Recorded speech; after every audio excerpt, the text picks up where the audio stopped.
अयोध्या के राम जन्मभूमि तीर्थ क्षेत्र ट्रस्ट ने राम मंदिर में चंदे की चोरी के मामले में निगरानी में कोताही तस्लीम की है।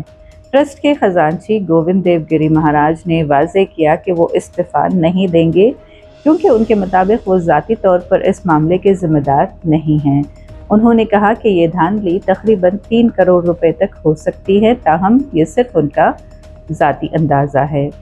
गोविंद देवगिरी ने बताया कि गिरफ्तार किए गए तमाम अफराद स्टेट बैंक ऑफ इंडिया के मुलाजिम हैं और नकदी गिनने के अमल की निगरानी बैंक की जिम्मेदारी थी। उन्होंने कहा कि ट्रस्ट एसआईटी की तहकीकात और सुप्रीम कोर्ट की निगरानी का एहतराम करता है। ट्रस्ट ने अब सीसीटीवी के ब्लाइंड स्पॉट्स ख़त्म करने, अमल की तलाशी लेने, जेब के बगैर यूनिफॉर्म पहनने और नकदी गिनती के दौरान ट्रस्ट और एसबीआई नुमाइंदों की लाजमी मौजूदगी समेत कई सख्त हिफाजती इक़दाम नाफिज कर दिए हैं।